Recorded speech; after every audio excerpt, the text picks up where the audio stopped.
24, 25. Hey there, everyone. This is SoCal playing Talos. Yeah, 25%. We got a solid 1/4 of all the stars. So 4 clusters is pretty much all but guaranteed at this point. And there's gonna be like one extra guy, maybe that's it. Well, no, there's one of the cluster that has 25 guys instead of 24. That could just be it. I don't know. Alright, but today, okay, so hey there, everyone, SoCal playing Talos Principle. I feel like there's a ton of things I want to say, and I feel like I'm not gonna be able to say any of them, because we're gonna be doing things. But, man, okay, see, yeah, there's gonna be, like, more stuff going on here. Today might just be more computer. We'll see, because the computer thing has been a lot of fun. No one has responded to my thread? Man, I still don't have the level for a historic occasion, so new gallery season. Ah, voting is now closed. Oh wow, I popped in exactly at the right moment. Okay, well, I don't want to read that live. I'm just gonna let this load up. So, okay, so now I can actually just read this. Alright, let me continue exploring the gallery at your leisure. Sorry, Rockwell, but like you're walled up in your cage like everyone else. What were you doing before I got here? Whoa, okay, where are you, Kaiju? So I was wondering about this. Because yeah, like, okay, I will say this. This is fascinating because we just so happen to be arriving while the people in this environment are having an important cultural event. Which is great for two things. For one thing, it gets us to see their culture at work. While, like, in a natural way. Like, just, we are in this world and this is happening. Like, we don't just have a guy going around, this is the thing and this important because this. No, like, we see the culture in action in a naturalistic way, which is fantastic. And two, that means we get to come here and disrupt this important cultural event by freeing people, because this is a civilization of prisoners. And what does that mean? Because this is an important event, but it's also very ephemeral by our action, and like all of that matters, and it's super cool. That's sort of like the extreme summary version of something I want to talk on my mind. Okay, well, so thank you, Kaiju, for just reminding me. All right, so Nave with Where Do Humans Live? Oh yeah, see, Dog is here. Yeah, Pity finally comes on the day Ariel begins pulling this place. Look, Dog, you get to be free too, all right?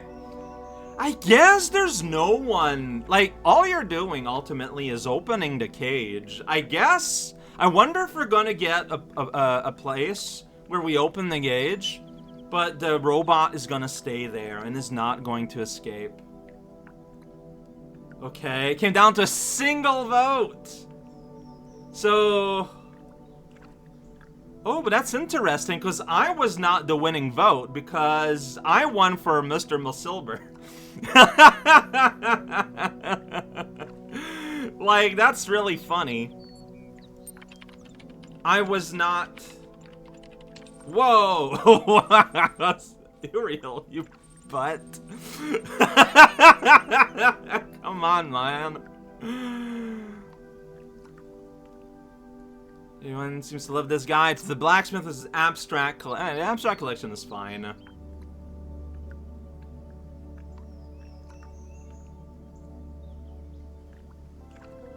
Wait, you get a reward for voting on the winner? That's weird. Okay, and it's Lamb who did it. Wait, Lamb is still... Yeah, Lamb died, alright? And then became Shepherd. Or maybe not. I don't know. Okay. So I could... If I had voted on the blacksmith, I would have been on level 6, and I would have access. That's weird. Also, like, how many people is there in this community? Like, 4 times 4, 16? I know at least one of them had 5, dude. So, like, what, 17? Admin lives in the platform in the central hub. So, like, 18? We're between 20. I think having numerical ranks is kind of weird when you're basically a classroom's worth of people. But at the same time, they're robots. So, Mr. Milsuber's theories on food. Man, that is so weird how you get rewarded to level 6 if you vote for the right person. I don't know how that sits with me. Since Nave asked in the previous thread, I said write something about food. Alright, let's read about food. So what is this synthetic brain's concept of food? Food is something that was incredibly central to the human experience, yet seems completely absent from ours, even though we are so similar in so many ways. Humans require fuel. They got this fuel by consuming other living beings, of which there was a great variety in their world. Without fuel, they didn't merely slow down or temporarily stop functioning, as when a power source is removed from a turret, but physically decayed in a way that could not be fixed. This meant they had to constantly seek new sources of fuel at least 3 times a day. They also had to deal with those elements of their fuel that their bodies could not process. These were excreted through the orifices between their legs. The latter subject matter was a source of many taboos and also a great deal of humor, though this resulted in frequent controversy. The most famous artist to engage with the subject matter was called Scatman John, on account of his specialization. That's funny. One of the ingenious... I'm not gonna explain it. One of the ingenious things our human's ancestor did was to transform the chore of fuel seeking into a source of pleasure. Since parts of their bodies respond to chemical configurations by producing sensations, they use this trait to create a truly stunning variety of foods, each having a different so-called taste. Foods were available at widely distributed fueling stations, which also provided excrement removal facilities, so food became a source of pleasure. However, the inefficiencies of food distribution in human society frequently led to significant shortages for sections of the human population. There were attempts to rectify this, ranging from moral appeals to struggles for systematic change, but I do not know if they succeeded before the end. Close enough! You get a solid B here.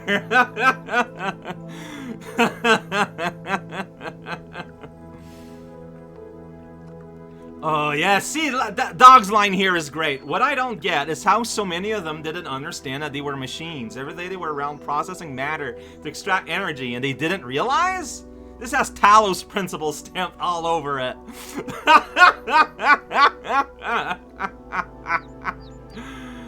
Oh man, yeah, they're still seeing the world as machines.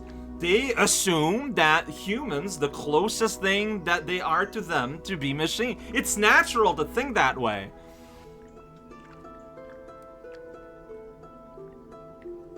Oh, Garrett, still posting. Yeah, I guess Garrett also. Okay, so you see, I was all like, well, why wouldn't maybe that's why you only get the name you rescue, because otherwise, you know, as they get out of society, they wouldn't be able to participate. But Garrett is right here, and Belial too. So I don't know the logics of that.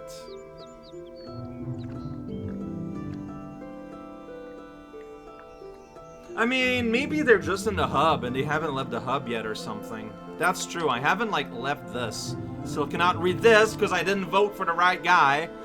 Incredible stories number... Whoa, welcome to GameFAQ. Belial, Matt Galatea, which we haven't heard of about, and Mr. McSolber. Okay, so, We get 3 things to read also. So issue 5. So got a zine. They got zines. A bunch of imprisoned intelligence of synthetic nature went ahead and reinvented literature magazines. Because considering writing is how they interface with almost everything, it makes sense. Alright, so fiction. Alexandra's Choice. And Alexandra is a name everyone would be familiar with. Again, going with the assumption that everyone went through roughly the same video game as I did. Alexa stood before the terminal and pondered her choices. Here, within the Pyramid of Ian, the most powerful temple of her people, she was about to create a world. All she had to do was press one button. Up until this moment, it had seemed easy. Or if not easy, then so necessary as to defy contemplation. Civilization had to be saved from the impending catastrophe. The orangutans had failed to take steps to protect themselves, had relied on their gods for a salvation that never came. Oh my gosh, this is that callback. The same fate could not be allowed to befall humanity. If this meant humbling herself, accepting her own death, then so be it. But death was inevitable. Life was a choice. What worried her was the ones who would fail, all the lost soul of the new world, victims of the process. In creating them, was she not also responsible for their deaths? She turned to the statue behind her, gazed at its marble form. If you are a god, Zeus, as the stories claim, then why did you create evolution? Why did you make a world that can only grow through cruelty and pain? For a moment, surely this meant death was near. She thought she heard him answer, "My child, I was shaped by the gods that came before me, as you were shaped by me. The choice I had was between creation and oblivion, life and death. And I chose life because any life is better than no life. Because as long as there is life, there is hope, if not for us, then for some generation to come." "Then how are you a god if you can offer so little?" she whispered, feeling death creep closer. "I am a god because I take upon myself the burden of creation," the statue replied. "Then we are all gods," Alexandra said, and pushed the button. As a new world came into being, death overwhelmed Alexandra Drennan. Her mind fled and her body slowly turned to stone, until she stood before the terminal as Zeus stood on his pedestal. There was no more choices now, only the hope that creation mattered. Well, that's a pretty good internalization of how I feel like a lot of these people would interpret the story as told through the game The Talos Principle, the first game. Like, honestly, yeah, like Galatea here I feel might represent sort of like the overall sort of cultural consensus of how that happened. You know, with details that may change, but just like the overall drive. It is fiction, but you know, a lot of fiction is a reflection of reality. Like, I don't need to explain that. Alright. Now, Belial here has the one spiritual law of happiness. Once upon a time, there was a small lake, and on the lake was an island, and on the island was a prison. In the prison lived a male human called Muskie Rack. Jesus Christ. Muskie was very sad because there wasn't enough space in the prison for him to experience happiness with a capital H. "I must discover the one spiritual law of happiness," he said to the other prisoners. A female human called Zine and a neutral human called Crumpir. But they didn't care. He couldn't understand how they could be so calm. One day, Muskie managed to break out of his cell by biting through the bars. Now he was no longer in the prison, and for a while he was happy.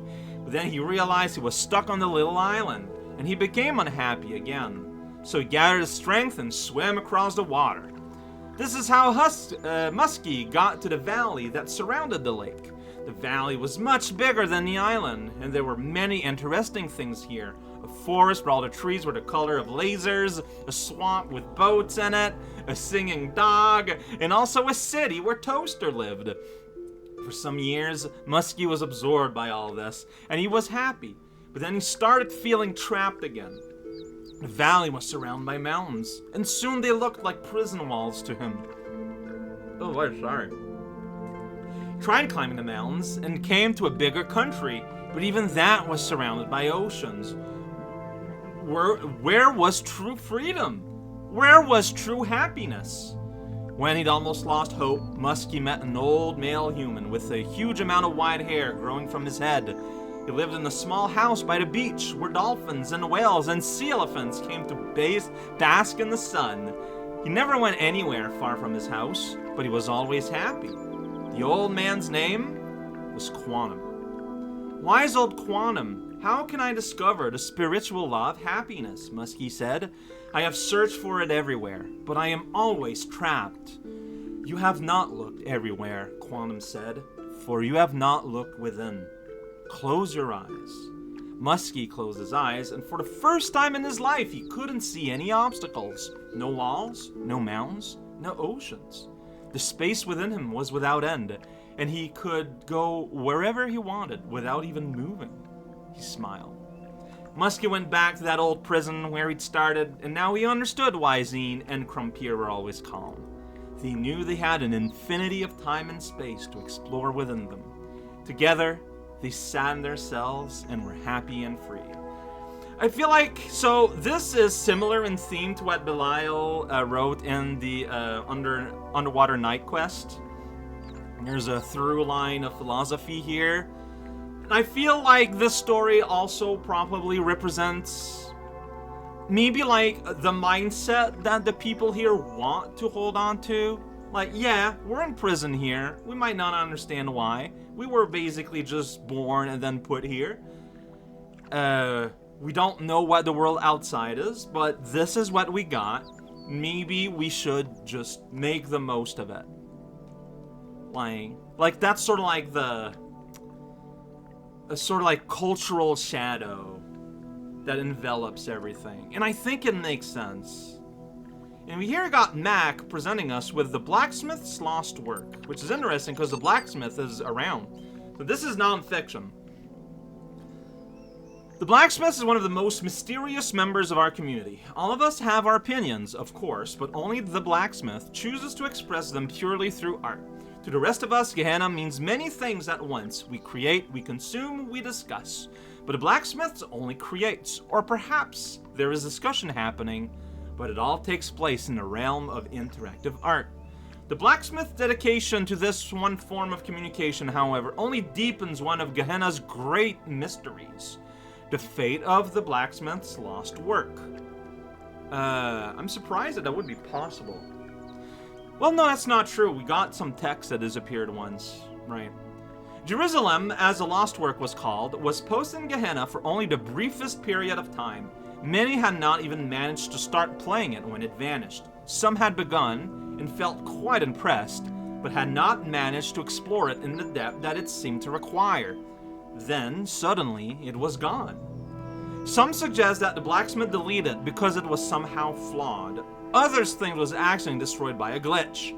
But then the blacksmith refused to ever upload anything twice.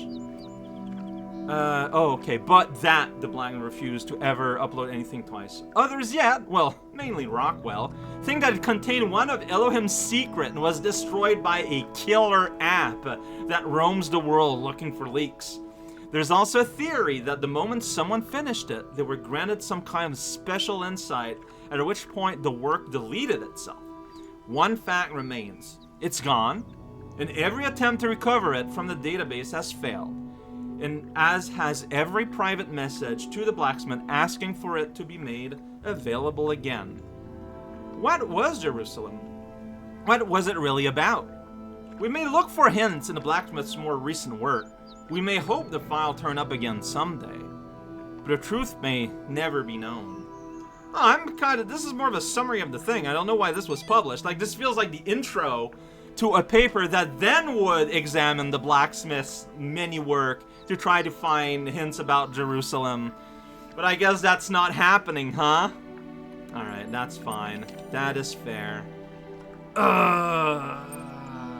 Whoops. Sorry, I just clicked on it by... I don't know. Alright. Well, that took 20 minutes.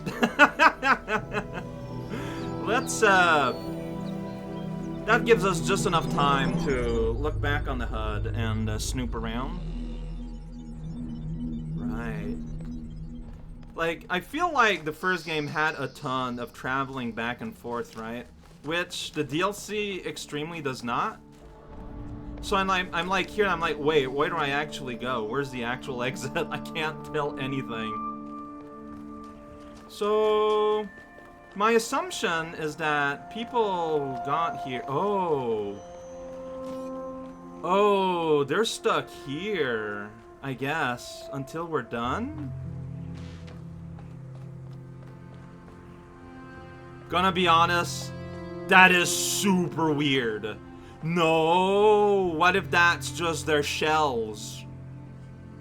Because look how they're all slumped.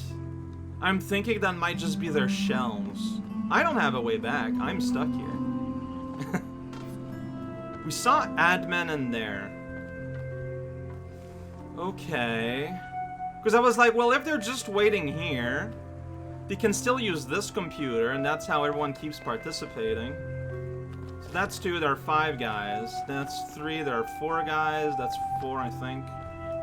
Could be wrong. Yeah, 4 guys. So we have an exact count of their population. But no, admin lives in the basement and stuff, so... Alright. I think that's weird how you're all just here, though. Alright. Let's take a quick look around block number 2. And there's still fans on these. There's a portal in there. I don't know if that's going to be the end, or... I mean, it's probably going to be the end. It's either going to be the end or the special world, like the Star World. Like, the end and the special world, one of them is going to be inside the construct, the hub, and one of them is going to be inside that portal. Like, one... Well, wait a minute. To get inside the hub, you need, like, gray sigils. Like, we can see it right there in the top corner of the screen right now. I don't have any of those yet. Okay, so there might be more to the game than just getting the guys. No play buttons! No play buttons. Every single one of them includes... Oh, we're going into Egypt. Includes some form of laser, though, which isn't too shocking. Like, it's, the lasers are a helpful way to create puzzles. Like, let's be honest. Alright, so we're going to the desert. So one of them's gonna be, like, maybe, like, indoors temple. One of them might be snowy mountain. I mean, we could have a clump that looks like the actual tower. I feel like that would be mean. Well, I don't know. Maybe Elohim feels like being a butt about like how he imprisons his prisoners and goes with like maximum cruelty. Who knows? Next time we step in this thing and we do something. No kidding.